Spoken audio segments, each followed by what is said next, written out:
Welcome back again guys. तो इस video में मैं हार्ट किलर सीरीज के एपिसोड 8 को एक्सप्लेन कर रही हूँ। तो इस एपिसोड की शुरुआत होती है फादेल और स्टाइल से।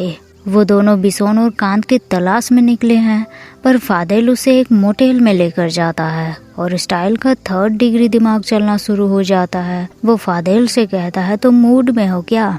फादेल उसे अपनी गन दिखाकर बोलता है कि ज्यादा दिमाग मत चलाओ तुम। बिसोन हमेशा यहाँ आया करता था, तो मैं भी वो यहीं आया होगा। फिर वो दोनों रिसेप्शन में बैठी लेडी को बिसोन का फोटो दिखाते हैं और उसके बारे में पूछते हैं। वो लेडी बताती है कि ये लड़का आता था वहाँ, बट रिसेंट में नहीं आया है। कोई प्रॉब्लम है क्या, घर से भाग गया है क्या। स्टाइल तुरंत जवाब देता है मेरे बॉयफ्रेंड का भाई है, वो एक लड़के के साथ भाग गया है और कुछ पता नहीं चल रहा। लेडी बोलती है कोई बात नहीं, जब मन भर जाएगा उसका तो वो वापस आ जाएगा। वैसे तुम दोनों यहाँ रुक सकते हो। स्टाइल हाँ बोलता है और फादेल ना, पर स्टाइल के बहाने के आगे किसी की नहीं चलती। वो गाड़ी ड्राइव करने से साफ इनकार कर देता है और लेडी तो उनके रुकने पर बड़ा एक्साइटेड हो जाती है। उन्हें कॉन्डोम और लुब्रिकेंट गिफ्ट करती है। दूसरी तरफ कांत जब पानी में कूदा था तो इसके बाद वो अपना होश खो बैठा था, लेकिन जब उसे होश आया तो वो खुद को एक घर में पाता है। पूरे घर को वो देखता है तो वहाँ उसे एक फैमिली फोटो दिखाई देती है। वो घर के बाहर आ जाता है और तभी गन लेकर बिसोन आ जाता है वहाँ। कांत उसे शांत रहकर अपनी एक्सप्लेनेशन सुनने को कहता है, पर बिसोन तो कुछ ज्यादा ही नाराज था। वो कांत की कोई भी बात सुनने को तैयार था ही नहीं। इधर मोटेल में वो लेडी उन्हें कार थीम वाला बेडरूम देती है और स्टाइल अपने शर्ट उतारकर फादेल को अजीब अजीब बातें बोलता है, उसे सड्यूस करता है, लेकिन फादेल उसे हथकड़ी लगा देता है ताकि वो भाग ना पाए और चुपचाप सोने के लिए कहता है। स्टाइल सोने से पहले फादेल से कहता है कि मरने से पहले मेरे लिए एक फेवर करोगे, मेरे डैड को बताना कि मैं उनसे बहुत प्यार करता हूँ और अगर उनसे गराज संभाला नहीं जाएगा तो वो रिजाइन कर सकते हैं, अपने दोस्तों के साथ ट्रिप पर फिशिंग करने जा सकते हैं और मरने के बाद मैं अपनी माँ से मिल पाऊंगा जो बचपन में ही मुझे छोड़कर चली गई थी। और वो रोने लगता है। फादेल को उसके लिए बुरा लगता है, पर फिर भी वो कठोर बनकर उसे चुप रहने के लिए कहता है। इसके बाद अगली सुबह बिसोन मछली पकड़ने वाला जाल कांत को पकड़ा देता है। उसे मछली पकड़ कर लाने को कहता है क्योंकि वो उसे फ्री में तो नहीं खिलाने वाला, लेकिन बेचारा कांत तो पानी से डर रहा था। वो उसे बोलता है जो कहोगे मैं करूँगा, बट मेरे भाई को एक बार कॉल करके बता दो कि मैं ठीक हूँ। बिसोन उसे बोलता है कि तुम उस पोजीशन पर नहीं हो कि मुझसे रिक्वेस्ट कर सको, इसीलिए चुपचाप मछली पकड़ो वरना तुम्हारा भाई भी गया। कांत उसकी बातें सुनकर घबरा जाता है।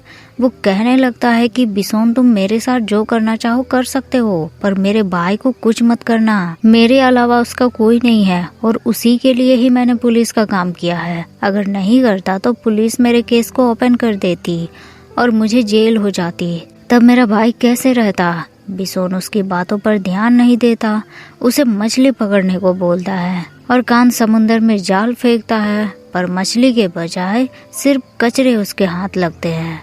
बड़ी मुश्किल से कांत सिर्फ 2 छोटी मछलियां पकड़ कर ले आता है, लेकिन बिसोन उसे बोलता है कि इतने में कुछ भी नहीं होने वाला और हमारे पास चावल भी नहीं है बनाने के लिए और ना ही आग है। कांत को लगा था कि कम से कम गैस स्टोव वगैरह तो होगा ही, पर उसे बस एक गीला माचिस मिला। कांत उसे आग जलाने की कोशिश करता है पर वो नहीं जलता। तब वो पुराने तरीके से आग जलाने की कोशिश करता है, पर तब भी आग नहीं जलता और कांत के हाथ में चोट लग जाते हैं। बिसोन भी थोड़ा वरीड हो जाता है, पर वो नहीं दिखाता, उसे एक बैंडेज देकर चला जाता है। कुछ देर बाद एक आदमी 2 टिफिन खाना लेकर आ जाता है। वो कांत से यंग मास्टर यानी कि बिसोन के बारे में पूछता है और कांत उस आदमी से बिसोन के पास्ट के बारे में पूछता है। वो आदमी बताता है कि बिसोन के माँ बाप का खून हुआ था। वो उनके पेरेंट्स के लिए काम किया करता था, पर उनके जाने के बाद उसके पास कोई प्लेस नहीं बचा, इसीलिए उसने बिसोन से इस घर के बारे में पूछा और उसने वहाँ रहने की परमिशन दी उसे। इसके बाद बिसोन यहाँ कभी कभी ही आता है, पर जब वो यहाँ आता है तो बहुत सैड रहता है। वहीं दूसरी तरफ फादेल और स्टाइल मोटेल से निकल चुके थे। उन्होंने मेन रोड के बजाय कच्चा रास्ता ले लिया था क्योंकि फादेल को पुलिस की टेंशन थी, कहीं स्टाइल भाग गया तो। लेकिन उस कच्चे रास्ते में उनकी रूबिकॉन ने जवाब दे दिया। फादेल उसे ठीक करने को बोलता है, पर स्टाइल उससे कहता है कि मैं कोई हैरी पॉटर थोड़ी ना हूँ जो जादू की छड़ी घुमाकर गाड़ी ठीक करूँ, मुझे भी टूल्स चाहिए होंगे। फादेल की गाड़ी में कोई टूल्स तो नहीं थे, पर सॉल्यूशन थे।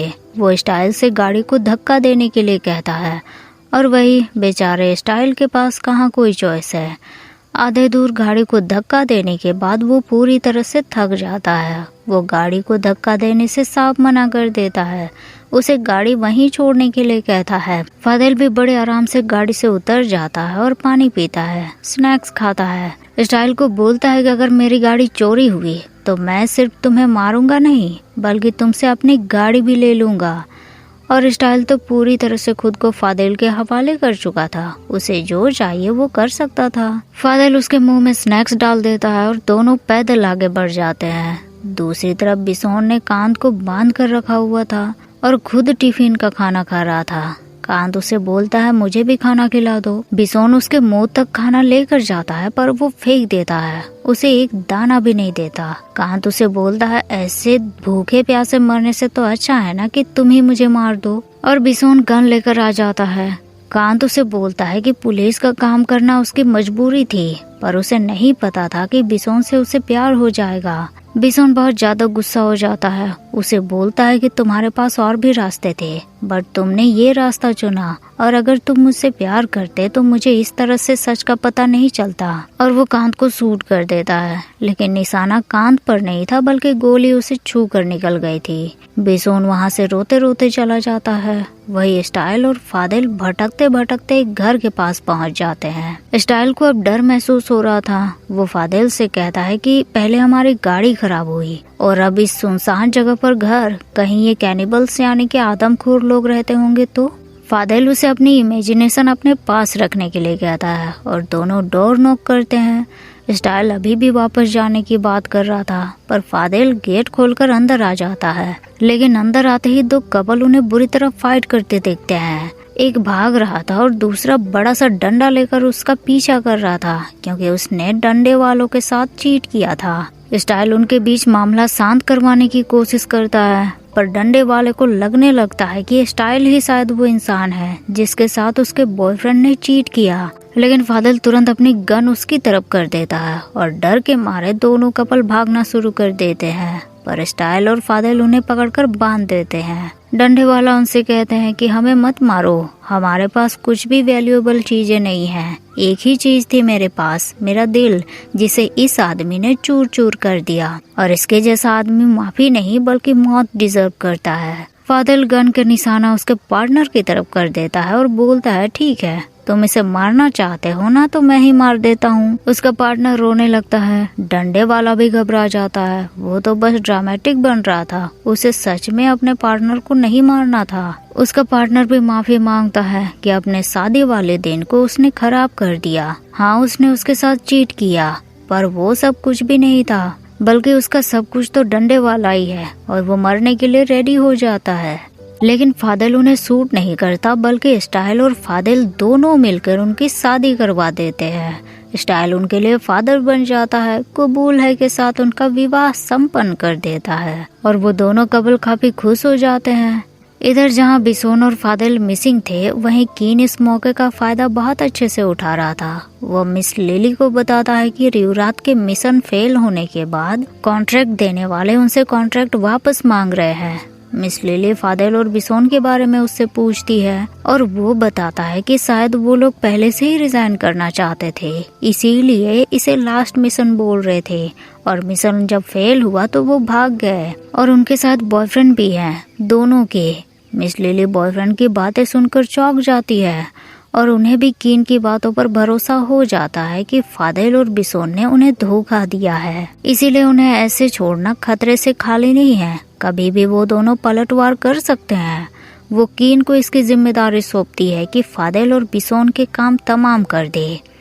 कीन इस बात से बहुत खुश हो जाता है, क्योंकि फाइनली उसके रास्ते के कांटे हट जाएंगे और वो मिस लिली का खास बन जाएगा। इधर कांत भी काफी देर से बंधे बंधे थक गया था। वो बिसोन को आवाजें देता है ताकि वो उसकी रस्सी खोल दे, पर बिसोन तो कहीं आसपास दिखाई नहीं दे रहा था।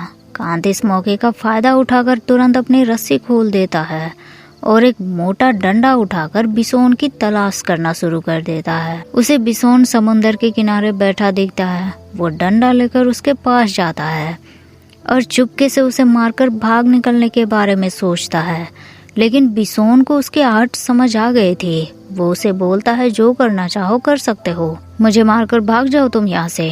कांत उसकी बातें सुनकर डंडा फेंक देता है और बिसोन से कहता है, अगर ऐसा करना होता तो मैं बात यहाँ तक पहुँचने ही नहीं देता। और वो बिसोन के साथ बैठकर उससे बातें क्लियर करने को कहता है, पर नाराज बिसोन कहता है कि अब ये आदमी उससे क्या झूठ बोलेगा। लेकिन कांत सब उसे सच बोलता है कि पहले उसने पुलिस का काम अपने फायदे के लिए किया, लेकिन धीरे धीरे उसे गिल्ट महसूस होने लगा, पर सच बताने का मौका ही नहीं मिला। और जब बिसोन को गोली लगी तब उसके मरने की बात सोचकर ही वो काफी डर गया था। बिसोन उसकी बातें सुनकर रोने लगता है। कांत उसे किस करता है और अपनी फीलिंग्स बताता है। दूसरी तरफ फादेल और स्टाइल को वो कपल डिनर बनाकर खिलाते हैं। अपनी शादी की खुशी में गेस्ट की खातिरदारी बहुत अच्छे से करते हैं। स्टाइल भी फादेल की तारीफ करता है कि वो भी बर्गर बहुत अच्छा बनाता है। फिर वो उन दोनों से पूछता है कि आप लोग शहर छोड़कर यहाँ गाँव में क्यों बस गए।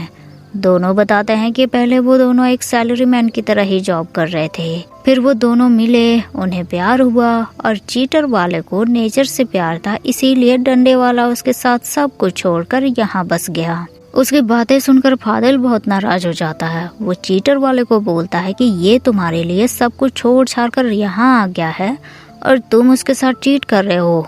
डंडे वाला तुरंत बोलता है कि मैंने उसे माफ कर दिया है तो तुम भी माफ कर दो। कपल्स के बीच ये बातें नॉर्मल है, ये सब प्रोसेस होते हैं। इसके बाद दोनों म्यूजिक बजाते हैं और डांस करते हैं। साथ में फादेल और स्टाइल को भी डांस करने के लिए कहते हैं। और जब फादेल और स्टाइल डांस में बिजी हो जाते हैं तो वो दोनों कपल एक एक वास उठाकर दोनों को मारने के लिए रेडी हो जाते हैं। लेकिन फादेल तुरंत गन का निशाना उनकी तरफ कर देता है। दोनों डर के मारे दुबक जाते हैं। फिर स्टाइल और फादेल मिलकर उन्हें फिर से बांध देते हैं। फादेल उसे बोलता है कि स्टाइल बहुत जल्दी लोगों पर भरोसा कर लेते हो, ये भले ही सीरियल किलर्स नहीं है बट हमें मार ही देती है। फिर फादेल अपने हाथ की पट्टी खोलकर ऊपर के कमरे में चला जाता है। दूसरी तरफ बिसोन और कांत के बीच अब सब कुछ क्लियर हो गया था। बिसोन उसे बोलता है कि कहाँ मैं तुम्हें यहाँ मारने वाला था और कहाँ हम दोनों अब साथ हैं। कांत उसे बोलता है कि मुझे यकीन नहीं होता कि तुम्हारे जैसा आदमी किसी को मार सकता है। बिसोन उसे बोलता है कि बदले की भावना यानी कि क्रूज किसी को भी कुछ भी करने पर मजबूर कर सकता है। कांत उसे ये काम छोड़ने को बोलता है और वो दोनों नई शुरुआत करेंगे, पर बिसोन के लिए इतना आसान नहीं था। इधर फादेल बाथटब के अंदर बैठा था। स्टाइल भी पहुंच जाता है और अपने कपड़े उतारकर वो भी बाथटब के अंदर चला जाता है। फादेल को बोलता है कि अच्छा हुआ तुमने उन्हें नहीं मारा। फादेल उसे बोलता है कि मैं सिर्फ बुरे लोगों को मारता हूँ, मेरे काम के लिए मुझे पैसे दिए जाते हैं। स्टाइल को एक बात समझ नहीं आई कि किसी पर्सन को देखकर फादेल ऐसे कैसे डिसाइड कर सकता है कि वो बुरा है या अच्छा। फिर स्टाइल फादेल को सड्यूस करने लगता है, लेकिन फादेल दूर हट जाता है। उसे बोलता है कि स्टाइल से उसे कभी प्यार नहीं हुआ, पर स्टाइल को अच्छे से पता था कि ये आदमी झूठ बोल रहा है। वो उसे बोलता है कि जब तक मैं जिंदा हूँ मैं तुम्हें मजबूर कर दूंगा कि तुम मुझे दोबारा किस करो। तो इसी के साथ हार्ट किलर सीरीज का एपिसोड 8 यहीं एंड हो जाता है। वीडियो अगर आपको पसंद आया हो तो लाइक शेयर जरूर कर दीजिएगा और मिलते हैं फिर नेक्स्ट वीडियो में। तब तक के लिए thank you so much guys for watching the video.